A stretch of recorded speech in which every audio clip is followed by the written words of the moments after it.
Jazakallah khair to Hamza Hussain. Next up, I would like to call Brother Muhammed Dilwar Hussain. أعوذ بالله من الشيطان الرجيم بسم الله الرحمن الرحيم Assalamu alaikum wa rahmatullahi wa barakatuh, brothers and sisters, respected panelists. I want to begin by thanking the Muslim Students Association for inviting me today to talk about the criminalization of Islam. And before I go into the crux of my talk or lecture, I want to just make a few comments about Islamophobia as a concept. Now, many critics of Islamophobia argue that this term is actually an over-exaggeration and a defensive victim card that whenever Islam is criticized. Criticisms which Christianity and Judaism have experienced in the past. But I argue, and I strongly believe, that Islamophobia is a systematic agenda and policy carried out by the British government, amongst other governments, and the media. Islamophobia really took root after the September the 11th attacks. It got worse after the 7/7 bombings in London, and it has peaked after the Woolwich murder of British soldier Lee Rigby last year. And according to official figures of the Metropolitan Police, within the last year, Muslim hate crime in London alone has increased by 65%. I want to bring everyone's attention to a very unique research which was carried out by the University of Lancaster, entitled Muslim Representation in British Press between 1998 and 2009. Now, this research was truly one of its kind, and I'll tell you why. Because it looked into 200,000 articles, which equated to 147 million words. I want you to just take a moment and actually realize how much data that is. For the pharmacists and the medics and the scientists we have, this is not just like, a science experiment with a lab and a beacon and a Bunsen burner. This is some serious data we're talking about. And I want to bring your attention to some interesting conclusions that were made by the author. Firstly, for every positive article about Muslims or Islam in the British press would equate to 21 negative articles. So the ratio between positive and negative was 1 to 21. Also, words such as Islamist, radical, terrorist, extremist, bigots had become synonymous to stories about Islam and Muslims in the media. There's actually an interesting comment regarding the use of moderate Muslims, to quote directly from the research. It is also interesting to note that so-called moderate Muslims often got praised in a way which implies they are good because they aren't fully Muslim. Also, whenever complaints were filed to the Press Complaints Commission, there used to be a generic response in defense of many articles that were deemed Islamophobic and anti-Muslim in its rhetoric and content. And that generic response by the PCC was, the column clearly represented a named columnist's personal view and would be seen as no more than his robust opinions. Clearly, many newspapers have exploited this. And lastly, they noticed a trend that Muslims, as a religious minority, had become guilty by association from the actions of a minority. So these are some of the conclusions of this research.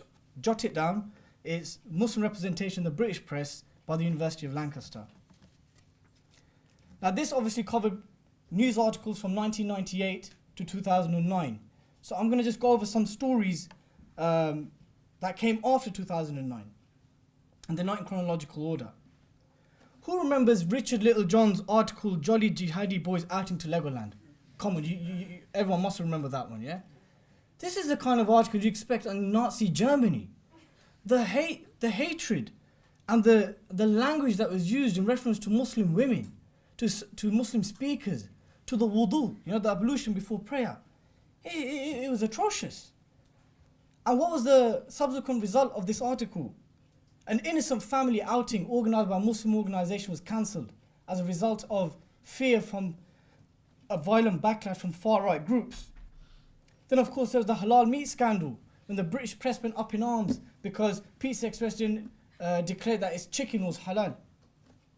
Then there was the Trojan horse scandal, an Islamist plot to take over 21 Birmingham state schools. But when there was an independent inquiry which looked into this, there was no such plot that even took place. And even till today, we don't know who authored this Trojan horse letter. Then of course there was the Woolwich murder. When the Woolwich murder happened, our newspapers and our television screens were dominated and bombarded with the faces of Michael Adebolajo and Michael Adebowale. And they were labelled as terrorists from the onset. In fact, an ITV reporter said, a man of a Muslim appearance, but he was wearing Stone Island, a Canorak and Nikes. I don't know how that's defined as Muslim appearance. Allah knows best.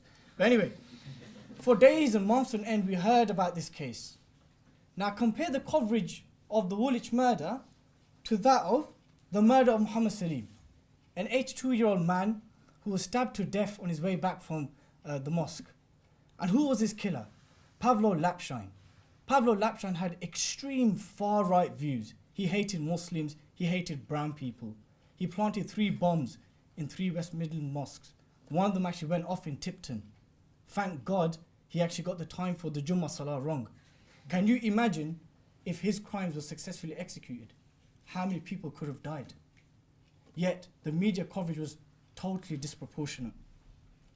Then very recently we had the story of Tariq Hassan, a medical student from King's College, who was arrested for tweeting, initially, "Oi lads, I smell a war." And then The Sun, the Daily Mail, the Huffington Post, the Independent, somehow interpreted this out of context tweet as an ISIS terror plot in the UK. Outrageous. Then The Sun, very recently, had a front page splash entitled "Muslim Convert Beheads Woman in Garden."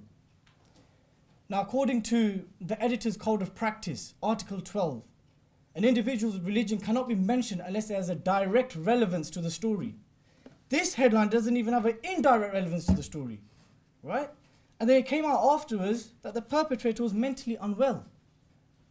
The Sun apologized for this headline. And staying on The Sun, everyone was aware of the United Against IS campaign that they had. This campaign, which they even abandoned their page 3 for. That's how important this campaign was, right? And, you know, they said in the introduction, this campaign against ISIS is a campaign for people of all faith and no faith. Yet we had a woman donning a Union Jack hijab. But apparently it's for people of all faith and no faith. It's not directed at Muslims, of course. And lastly, the war coverage of Gaza was absolutely atrocious. Whenever there was a rocket that was shot from Gaza from Hamas, it'd be referred to as an act of terrorism. But when Israel carpet bombed entire civilian areas, leaving men, women and children, targeting hospitals, UN schools, leaving them headless and limbless, this was defined as legitimate self-defense. That was a few examples from the British media. But I personally believe that Islamophobia and the criminalization of Islam transcends borders, countries and continents. So I'm just going to give you a few examples from outside of the UK.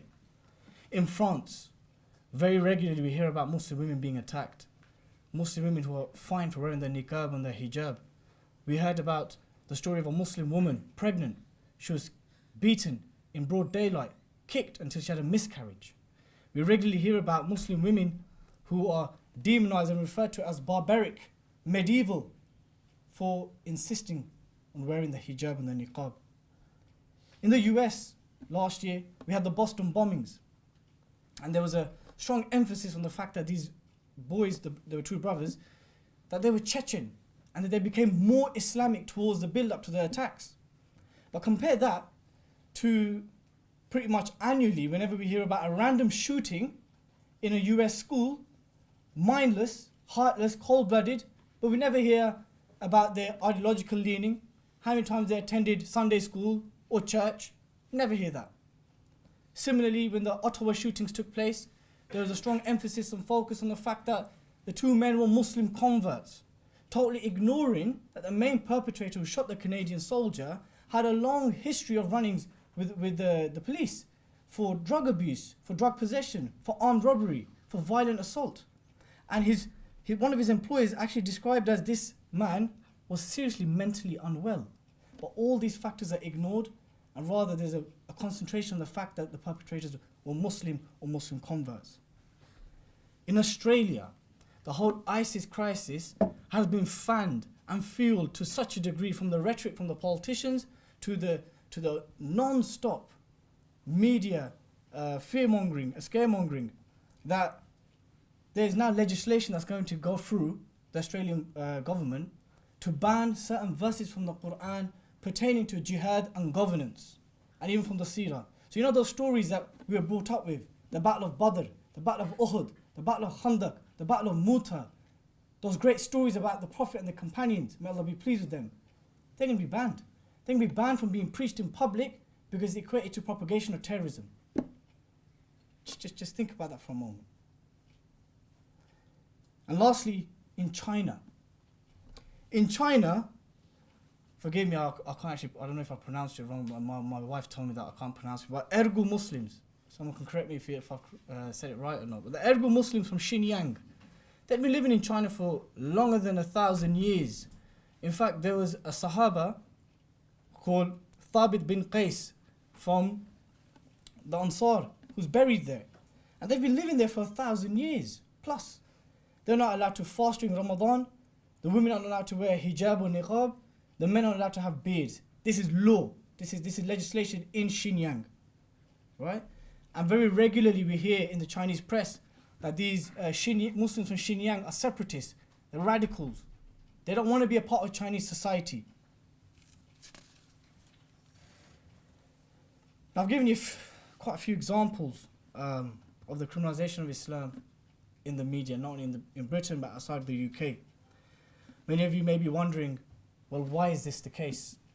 Well, ultimately it's to fan Islamophobia. And what happens when you fan Islamophobia? You end up creating an atmosphere of suspicion, of distrust, of hate and fear of the other. The other in this case are the Muslims. And what happens when this atmosphere is created? Firstly, it's easy for the British government to justify foreign policy in the Muslim world, which is the real reason of domestic terrorism and national security issues.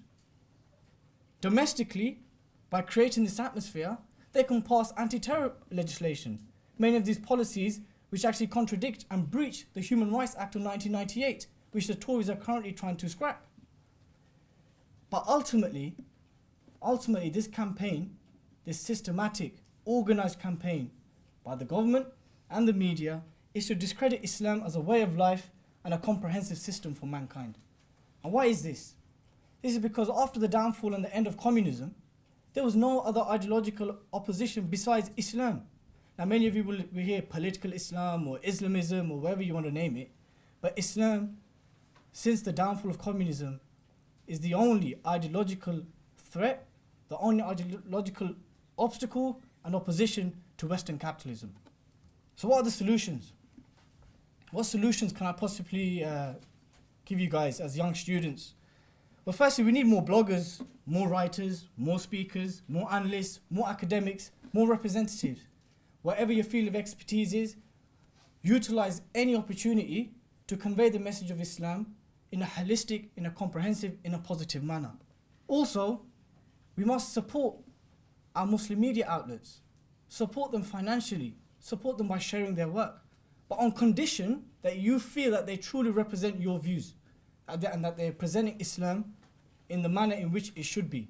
So we shouldn't just support them blindly, support them on condition that they are representing you.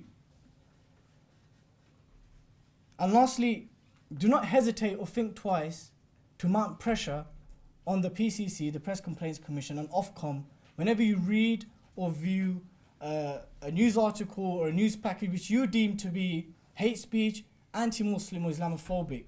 It may fall on deaf ears, but you truly and really need to immediately file these complaints, because there has to be a unified stance that Muslims in Britain will not tolerate such attacks and such vilification of our religion in the media. But brothers and sisters, respected guests, I want to end my talk with some reality in comparison to the life of our beloved Prophet Muhammad sallallahu alaihi wasallam. Back in Arabia, the poets were like the media stations of today. If a poet was backed financially or from a strong tribe, this poet could destroy a tribe or praise a tribe from a bit of poetry. So the media stations of back then were poets. And how did they attack the Prophet, peace be upon him, his companions and the Muslims as a whole? They accused the Prophet of being a madman, a soothsayer, a magician, a man who turned son against his father, and the Muslims were known as rebels, people who abandoned the religion of their forefathers. This is what the media 1400 years ago was saying about the Muslims back then. Similarly today, the media tycoons, the news corporations, the movers and shakers, similar campaign against Islam and Muslims today. Just like we're being called extremists and terrorists and rebels today, similar labels were applied to our forefathers and the greatest companions and the Prophet, peace be upon him, back then. I want to end with a hadith of Prophet Muhammad sallallahu alaihi wasallam, when he said that there will come a time in my ummah when the one who remains patient on Islam will be like holding on to hot coal.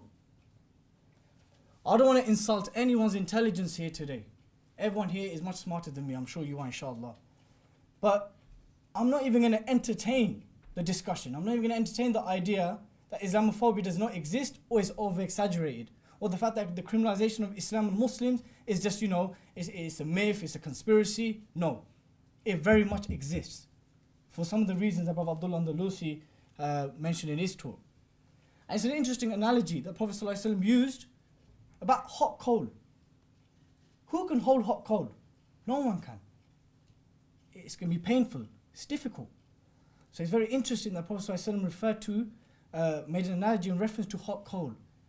And he's basically giving glad tidings to those who come in this time, when they hold on to Islam and remain patient upon it, that it will be difficult. There will be lots of pressure.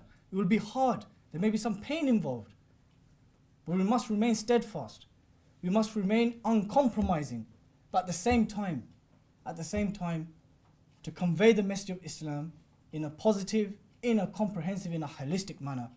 Inshallah, Jazakallah khair for being patient.